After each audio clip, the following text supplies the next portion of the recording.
આગળ વાત કરીએ મહત્વના સમાચાર જે હાલ સામે આવી રહ્યા છે અને સુરતના હીરા ઉદ્યોગકારોને લગતા સમાચાર હોંગકોંગમાં હીરા ઉદ્યોગમાં મંદીના સમાચાર સામે આવી રહ્યા છે। 60 વેપારીઓએ હીરાની ઓફિસ બંધ કરવી પડી છે। ચીને હીરાને બદલે સોનું ખરીદવાનું શરૂ કરતા હાલ તો આ સ્થિતિ જોવામાં આવી રહી છે અને હાલ હીરા ઉદ્યોગ મુશ્કેલીમાં છે। હીરામાં મંદીને પગલે ડાયમંડ વેપારીઓ અને અન્ય વ્યવસાયમાં જવા માટે મજબૂર બન્યા છે। અમુક વેપારીઓ તો સુરત અને મુંબઈ પણ શિફ્ટ થઈ ચૂક્યા છે।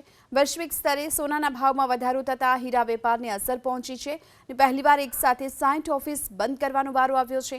હોંગકોંગમાં 600થી વધુ હીરા વેપારીઓની ટ્રેડિંગ ઓફિસ આવેલી છે અને 6 મહિનામાં મંદીના કારણે 60થી પણ વધુ ઓફિસોને બંધ કરવાની ફરજ પડી। દિનેશભાઈ, હોંગકોંગમાં પરિસ્થિતિ બગડી કેમ?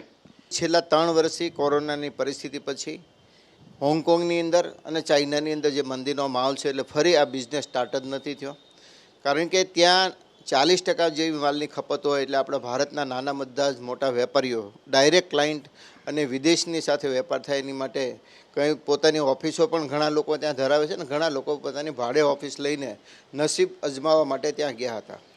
પરંતુ આ છેલ્લા 3 વર્ષથી જે પ્રમાણે પરિસ્થિતિ બગડી છે એ પરિસ્થિતિને ધ્યાનમાં રાખીને લોકોએ હવે નિર્ણય લે કે ભાઈ આપણે ભાડું પણ પોસાતું નથી, ખર્ચાઓ નીકળતા નથી, માટે જો પરિસ્થિતિ ફરી સારી થશે ત્યારે ફરી આપણે પાછા બિઝનેસ સ્ટાર્ટ કરશું, આવી માનસિકતા સાથે ઘણા વેપારીઓ અત્યારે ત્યાં ઓફિસ બંધ કરીને કોઈ બીજા નાના મોટા ધંધાની અંદર જોડાવા માટેના પણ પ્રયત્નો કરે છે।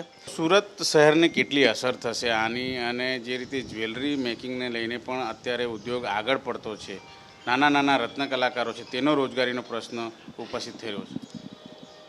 ખાસ તો જે પ્રમાણે છેલ્લા 3 વર્ષથી 4 વર્ષથી સીવીડી અને એસટીએચપી ડાયમંડનું જે મેન્યુફેક્ચરિંગ વધ્યું છે અને વર્લ્ડની અંદર એની ધીરે ધીરે ડિમાન્ડ વધતી જાય છે, આના કારણે ઓપ્શનની અંદર સુરતની અંદર કટ એન્ડ પોલિશની ઇન્ડસ્ટ્રી ઘણા લોકો એમાં ડાયવર્ટ થયા હતા।